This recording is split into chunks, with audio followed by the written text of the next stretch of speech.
Hello, world. My name is Didi, and I'd like to wish to every one of you guys a happy month of Black History. It's an honor for us to be celebrate our color, to be sharing our history, to celebrate the history. Because believe it or not, we're the one who made this United States. You know, I'm proud to say that I'm black and beautiful, and I'm proud to let you know that you are beautiful. No, we were discriminated back in the day because of our skin color, but without them knowing that it's just the color that make the difference. Because history demonstrates that no matter what your skin is, no matter the race, we all come from the same common gene, and that's the same gene that flows in our blood. Why? Because the first human being was discovered in Africa. Yes, that's what makes us unique. We just look different outside, but inside we are all black.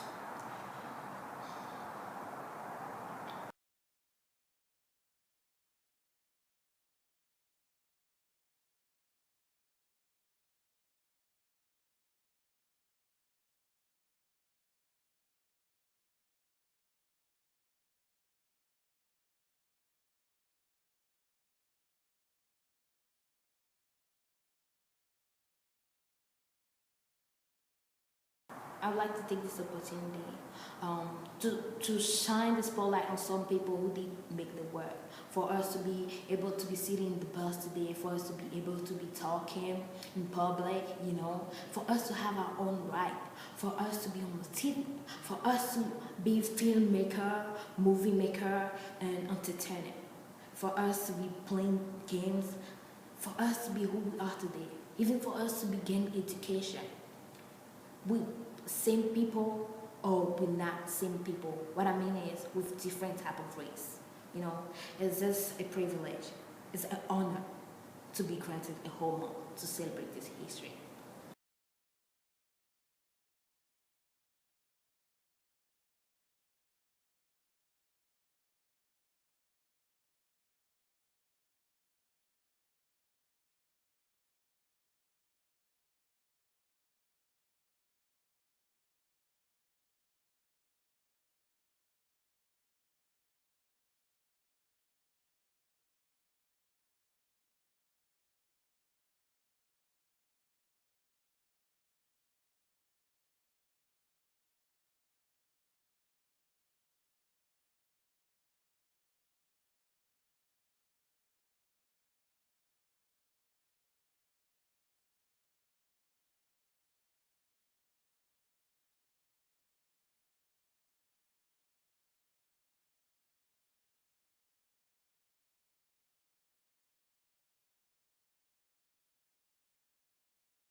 Some people did make the work. I know you know history, even though if you don't know history.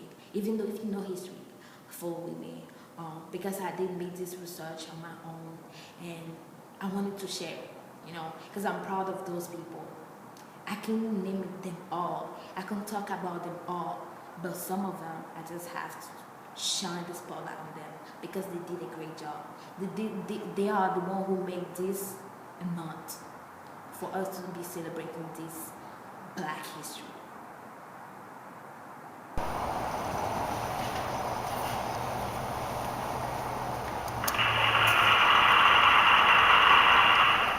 Martin Luther King.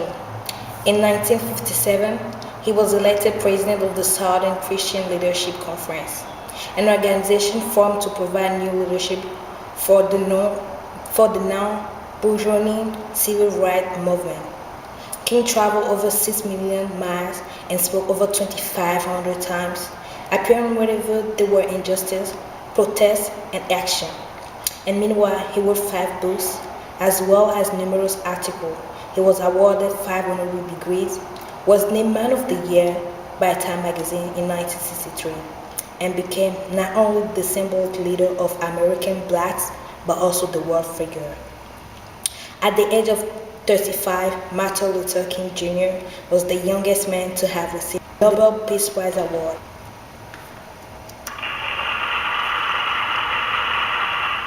Rosa Parks, on the date of December 1st, 1955, was the day when an unknown woman in Montgomery, Alabama, refused to give up her bus seat to a white passenger. This brave woman, Rosa Parks, was arrested and fined for violating a city ordinance, but her lonely act of defiance began a movement that ended legal segregation in America and made her an inspiration to freedom-loving people everywhere. She was also a pioneer of civil rights.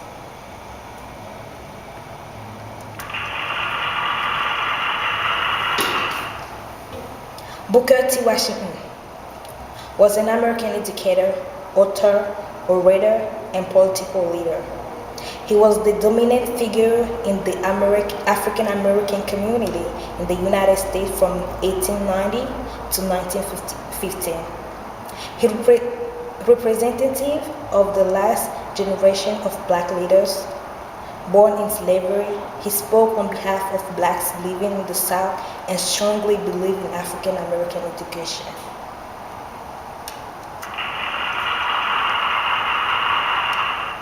History cannot ignore W.E.B. Du Bois because history has to reflect truth, and Dr. Du Bois was a tireless explorer and a gifted discoverer of social truth. Unlike Booker T. Washington, W. Du Bois believed that African Americans should concentrate all their energy on industrial education. To his admirers was by spirited devotion and scholarly dedication, an attacker of injustice, a defender of freedom. An expatriate from the United States President Nkrumah welcomed Du Bois and asked him to direct the government-sponsored Encyclopedia Africana. The offer was accepted graciously, and a year later, in the final month of his life, Du Bois became a Ghanaian citizen and an official member of the Communist Party. On August 27, 1963, on the eve of the march held in Washington, Du Bois died in Accra, Ghana.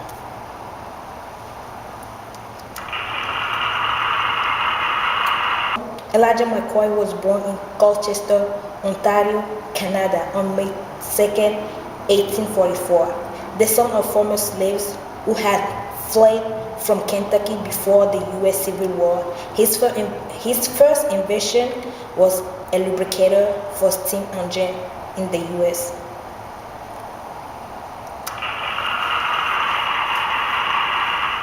Frederick Douglass was born in a slave cabin in February 1818 near the town of Easton on the eastern shore of Maryland.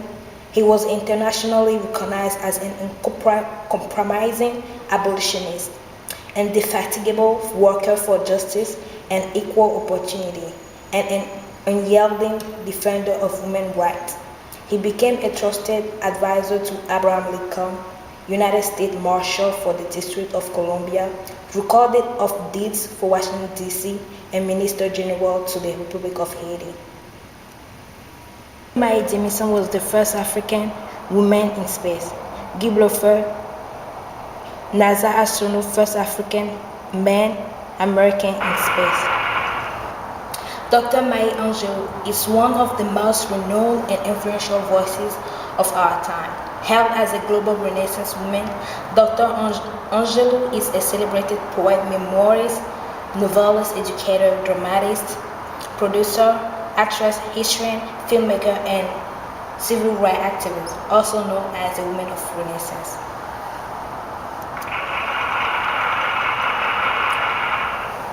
Oprah Winfrey is an American media proprietor, talk show host, actress, producer, and philanthropist. Winfrey is best known for her self-titled multimedia award-winning talk show, which has become the highest-rated program of its kind in history and was nationally syndicated from 1986 to 2011. She has been ranked the richest African American woman of the 20th century, the greatest black philanthropist is in American history, and was for a time the world's only black billionaire. She's also, according to some assessment, the most influential woman in the world. Michelle Obama is the first African American First Lady of the United States. She has become a fashion icon and a role model for women and an advocate for poverty awareness, nutrition, and healthy. First African American and 44th President of the United States. President Barack Obama has dedicated himself to putting Americans back to work and restoring economic security to middle-class families. He's been driven by the basic values that make our country great. Well, thank you for following me. Thank you for listening to what I had to say through those little PowerPoint. I did it myself. Well, that was quite a few people because I can't name them all. I really don't want to take your time, but the few that I know, I wanted to shine the spotlight on them because they really did a good job, and I'm just so proud of them. And because of them, I'm able to go to school. Because of them, I'm able to be who I want to be tomorrow, And I just want to thank God for their life, for giving them the courage to do what they have to do right on time, and to be brave to do that job, even by giving them life for it. I just thank God for that, Yes, they did their part. We are not where we have to be yet, Tell me why when African or when if any black walk into a store, like the security just changed. Like, it's like a type of stereotyping, I think race is still here. We still live in racism, even though it can be shown there's a low part of racism somewhere. There are some states in the United States who still like have that racism inside, and also it's not only for black Americans who live here in the United States. But tell me why when our parents leave Africa to come here and work, like even if they go to school because of their accent, they can be granted a job. Those are what we still have to work on. We have to let our voice be heard. Some people did their job. It's our time to take it. I would like to take this time to thank you for listening to what I have to say, but also to encourage you, to let your voice heard. You can do anything. This is the United States. Why do they call it like a state of dream? Because everything is possible. Let your voice heard. And also, to all the women out there, we don't have to be stepping back anymore. We have to let our voice heard. We say no to be just behind, not only because we are black, but also because we are women. Women got a power. Women is beautiful. Without us, there's no world. Tell me why they always say, behind any giant man or behind any man, there's a strong man. Because we can do it all. We have it here. We can use our brain, and we can do a lot of miracles things. I would like to encourage you, for this month of Black History, to do something, anything. You don't need money to do something. Step out there, go to school, get your degree, get your education, be something. Yeah. Thank you for listening to me. Don't forget to follow me or to subscribe on my YouTube. I really am making a difference on YouTube. Thank you, and have a happy Black Month of History. Black rock. We beautiful. We powerful. We have a best soul ever. We loving. We caring. Black is just awesome. Yeah, I'm proud to be black, and I'm proud to see it all out. I'm black and beautiful.